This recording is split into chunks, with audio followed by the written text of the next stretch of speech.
placer poder compartir con ustedes este nuevo episodio. Nos espera un tema candente: secuestro, aterradora experiencia. Suena fuerte, ¿verdad? Es indudable que esta palabra expresa una temible experiencia de coacción y pérdida de un derecho fundamental del ser humano como lo es la libertad. Al hablar de secuestro encontramos muchos sinónimos como rapto, encierro, retención en contra de la voluntad, chantaje y mucho más. No me cabe en la mente que tengan que llegar hasta tal acto de brutalidad, privando de algo tan importante a una persona como lo es el derecho a su libertad. Y peor aún, que en la mayoría de casos ni conocen a la víctima en realidad. Esto es un flagelo que sufren y han sufrido muchos de nuestros pueblos, y hoy les van a contar la historia aterradora desde un lugar de Latinoamérica. Nadie tiene el derecho de coartarle la libertad a otro, ni siquiera de expresión o elección, mucho menos de perder su libertad completamente. Queremos mencionarles de manera general algunos datos sobre los países de América con el mayor índice de secuestro y criminalidad, según los datos de la Organización de Naciones Unidas en el 2020, en el orden que les voy a mencionar: Haití, Panamá, Perú, Venezuela, México, Bolivia, Chile, Colombia, Uruguay, Ecuador y Brasil. Cuando hablamos de secuestro, hablamos de un delito de lesa humanidad que en muchas ocasiones causa la muerte en cautiverio, y muchos secuestrados no suelen regresar a sus hogares. Por otra parte, el trauma que se genera de esta actividad es casi imposible de borrar. Solo Dios puede ayudar a cerrar el capítulo que en cualquier momento te lo harán recordar.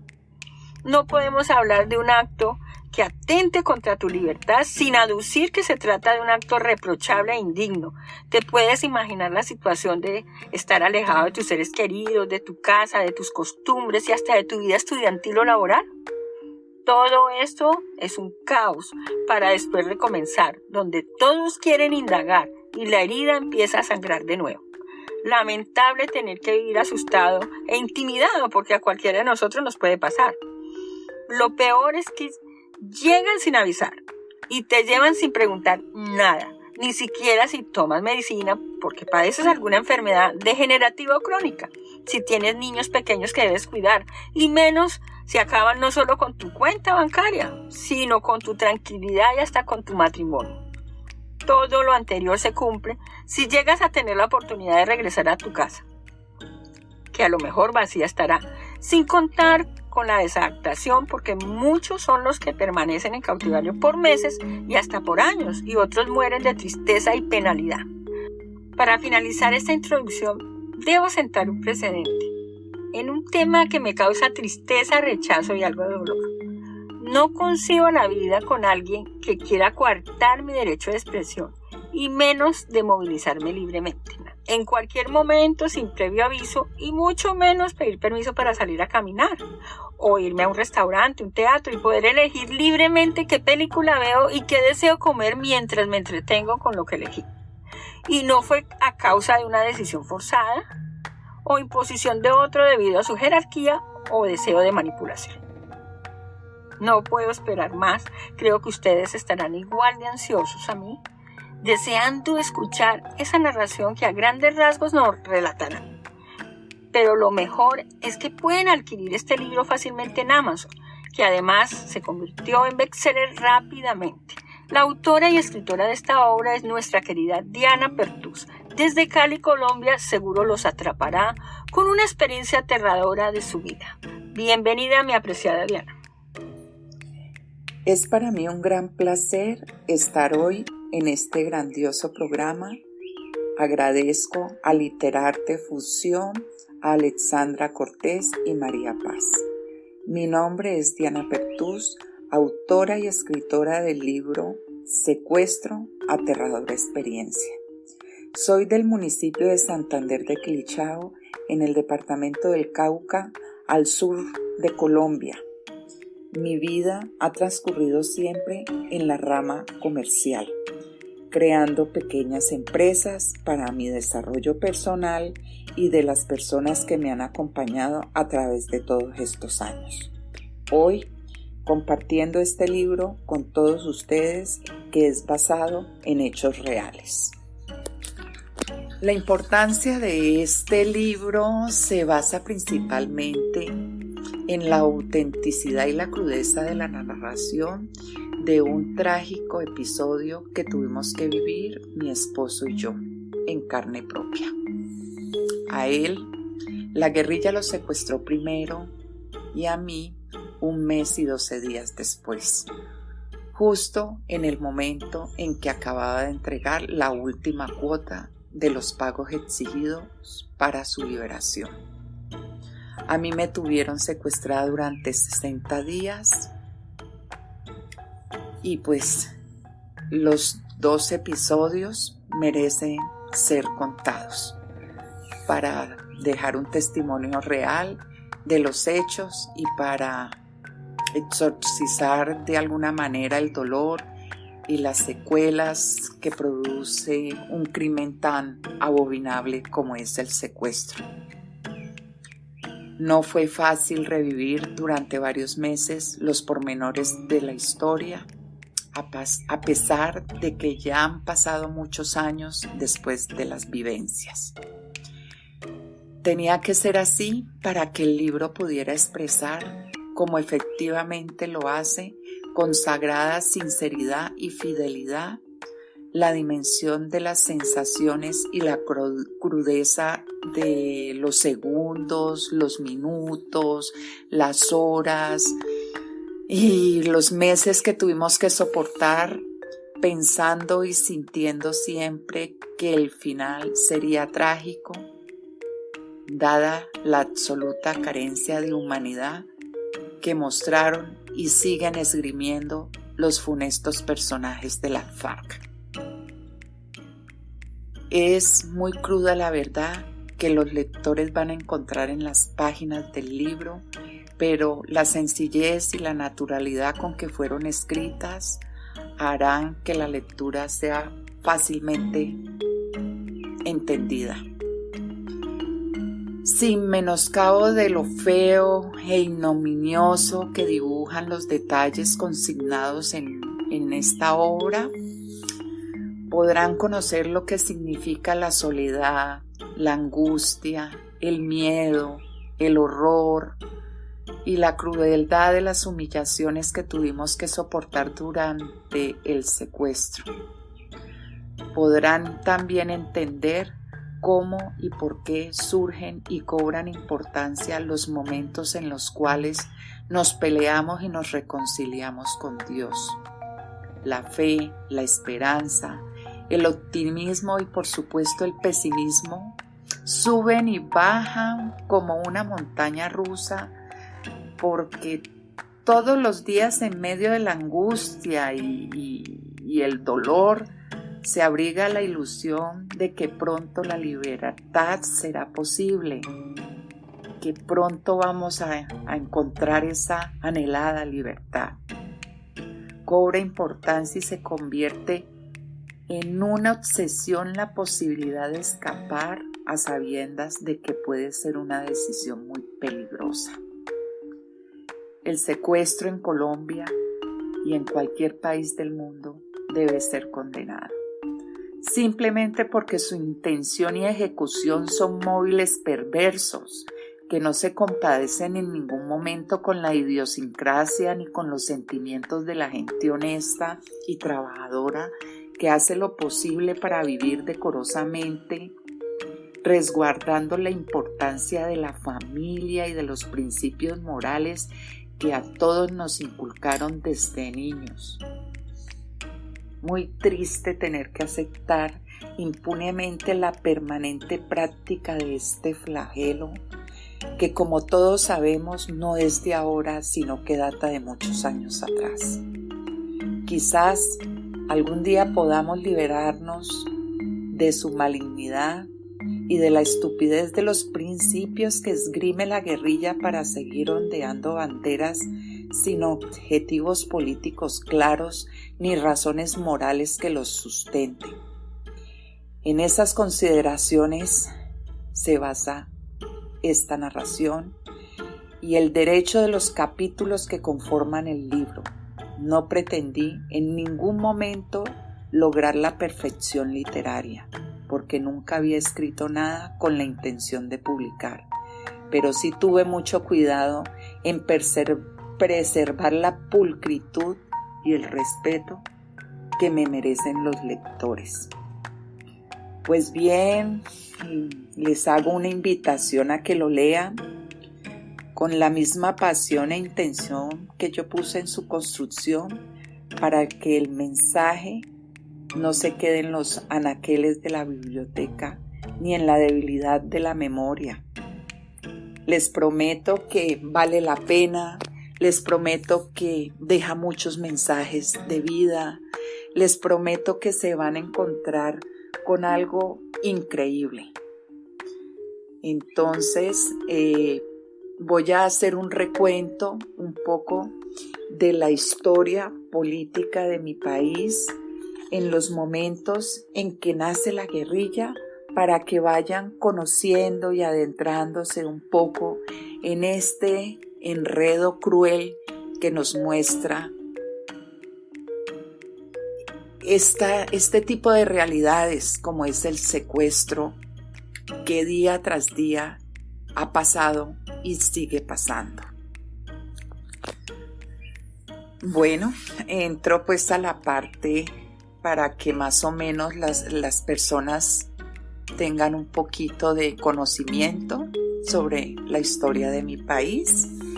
Y pues estos grupos guerrilleros que hoy actúan en Colombia tienen sus inicios a mediados del siglo pasado, cuando bandas de forajidos, que se le llamaban también chulavitas, pájaros, cachiporros, fueron auspiciadas y protegidas para eliminar a los simpatizantes del partido contrario al gobernante. A consecuencia de este accionar del Estado, se crearon varios grupos rebeldes conformados por campesinos liberales y de izquierda en diferentes regiones del país. Entre los años 1953 y 1957, en Colombia hubo un golpe militar y durante la dictadura se le otorgó como la amnistía a algunos rebeldes que actuaban en los llanos orientales y en la región central del país.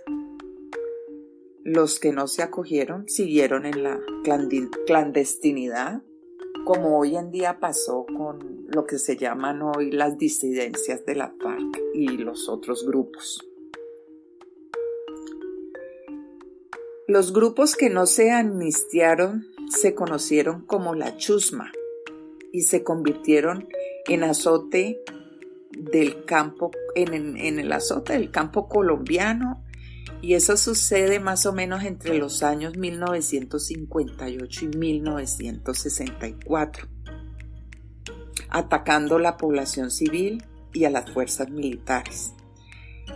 De este grupo hicieron parte, pues, los mayores asesinos de Colombia en esa época: Teófilo Rojas alias El Chispas, Jacinto Cruz, alias Sangre Negra, delincuentes como Pedro Antonio Marín, alias Manuel Marulanda Vélez, que se le conoce también como Tiro Fijo, creador de las actuales FARC. Es difícil internarse mucho en esta historia, pero es bastante interesante. En los años 60, con la muerte de Jacobo Prías Álape, el Charro Negro, líder campesino, político y miembro del Partido Comunista, con una fuerte influencia de la Revolución Cubana en los bandidos que ya se encontraban en el monte, es cuando por acá en Colombia va siendo el tránsito de una violencia política a una violencia subversiva. En estos años, los ideólogos comunistas hacen el contacto con el guerrillero tiro fijo, que ya está en armas y conoce el terreno, lo aleccionan en la ideología marxista-leninista de Fidel Castro y le ofrecen la modernización del armamento proporcionado por Rusia a través de Cuba. En esos 4 años, o sea, 1960 y 1964, nacen las FARC y empieza el nuevo conflicto interno de Colombia. A partir de este momento, inician su programa de expansión guerrillera entre 1965 y 1975, que se crearon 4 bloques que estratégicamente cubren gran parte del territorio nacional y dan inicio a la extorsión económica, a los grupos empresariales, a las empresas extranjeras del sector petrolero y minero y a los zares del narcotráfico. En aquel entonces, esta se convierte en su fuente de financiación. A comienzos de los años 90, después de una reunión o conferencia guerrillera, concluyeron que cada frente guerrillero, que ya eran más o menos 70 frentes, se debe autofinanciar ellos mediante lo que denominaron la pesca milagrosa, que no era otra cosa que secuestros masivos que se efectuaban en todas las vías del país. Fue allí cuando la mayoría de los colombianos quedamos durante muchos años en la casa por cárcel, por el temor de salir de ellas y que uno cayera en alguna pesca milagrosa. De allí, de esa época hacia adelante, pues fue una época terrible, de mucho dolor, actos de terrorismo todos los días en todo el territorio nacional, las tomas guerrilleras a las poblaciones, la destrucción de pueblos apartados, saqueos de sus comercios y sedes bancarias. La más cruenta toma de aquella época fue la de Mitú. Eso fue, mejor dicho, terrible, esos años. En ese momento comienza pues también la expansión de cultivos ilícitos en las zonas de influencia guerrillera, gracias a la complacencia y a la participación de la guerrilla en el negocio de la coca. Fue muy, muy doloroso esos años. Posteriormente empieza a cobrar fuerza la expansión de esos cultivos ilícitos en las zonas de influencia subversiva y pues no, gravísimo todo esto. Ya por los años de 1998 el gobierno propone un acercamiento para iniciar un proceso de paz, el cual tampoco funcionó ni dio resultado. Desmilitarizaron una zona, un área, más o menos de 40,000 hectáreas para que las FARC pudieran llegar a ese acuerdo de paz con el Estado. No se consiguió, se burlaron, como siempre lo han hecho. De hecho, en esa época se incrementó más los cultivos de coca, la compra de armas, la violación de los derechos humanos, el reclutamiento de los menores de de edad. En fin, ha sido una gran batalla y una gran tristeza para el pueblo colombiano. En el año 2002, Colombia, totalmente sumida en la tristeza, en la desesperanza, ese terrorismo que no paraba, pues llega a la presidencia el señor Álvaro Uribe Vélez y crea un plan, crea un plan patriota y la política de seguridad económica, también unido con un plan militar desarrollado económica y militarmente con los Estados Unidos para combatir al terrorismo de la FARC. Gracias a esa decisión, las Fuerzas Armadas colombianas pudieron hacer presencia en zonas que durante mucho tiempo habían sido territorio exclusivo de los guerrilleros. Se recuperó el libre tránsito por las vías y corredores estratégicos del país, y aunque este plan no significó el término del conflicto, pues sí debilitó fuertemente el grupo guerrillero y le devolvió como un aire de tranquilidad al país. Cambió, uno se daba cuenta que volvían las empresas extranjeras, se reactivó mucho la economía, empezaba a cambiar la cultura del país después de tantas cosas tan horribles por las que por tantos años habían ocurrido. En fin, al término de los 2 periodos presidenciales de Álvaro Uribe, los colombianos, por una inmensa mayoría y con el apoyo de Uribe, pues se elige a Juan Manuel Santos, quien había sido ministro de Defensa en el periodo de Uribe, y convencidos de que él sería el digno sucesor y continuaría exitosamente con el proceso de pacificación por la vía militar, cumpliendo su promesa de defender con total lealtad el legado de su mentor. Sorpresas nos da la vida.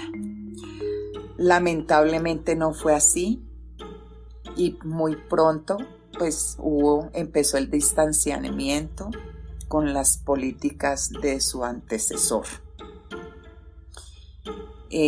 Pues ese distanciamiento también es causado con las relaciones diplomáticas con Venezuela, que eran muy tensas porque el gobierno del presidente Chávez había permitido el establecimiento de campamentos de la FARC en ese país, brindándoles además amparo y refugio a los guerrilleros. Entonces, pues cuando llega Santos el 10 de agosto del 2010, 3 días después de su posesión, recibe a Hugo Chávez en Santa Marta, con el propósito de restablecer las relaciones diplomáticas con el vecino país, sin exigir nada a cambio. Bueno, ya posterior a todo eso, comenzamos la terrible situación que nos llevó el presidente Santos, y fue como esa parte de su ego buscar un proceso de paz con unos acuerdos muy dañinos para el país y coronarse con el Premio Nobel de Paz. Entonces, esa es la triste realidad, esa es lamentablemente una situación que hasta el día de hoy continúa. En estos momentos siguen los secuestros, el narcotráfico ha aumentado, se ha triplicado para estas fechas, y pues es grave y desolador. Dios quiera que nos ampare para estas nuevas elecciones que se nos acercan y que ojalá y nos llegue un presidente que respete la democracia y la libertad que tanto anhelamos los colombianos. Agradezco a todos ustedes el escuchar este testimonio. Los invito a buscar mi libro, Secuestro, Aterradora Experiencia, en amazon.com. Estoy en Instagram como Diana Pertús y agradezco a Fusión, Literarte Fusión, a Alexandra Cortés y a María Paz. Y pues bueno, vale la pena y créanme que les va a gustar mi escrito.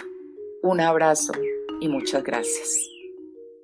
Un relato que nos pone a pensar en muchas situaciones que existen en nuestra sociedad. Les aseguro que el libro los llevará más allá de lo que podamos imaginar. Esperamos la continuación en el próximo libro para cerrar con broche de oro este tema tan espinoso y real. Mientras tanto, le deseamos éxitos a nuestra querida Diana con su bestseller y nosotros nos encontraremos pronto.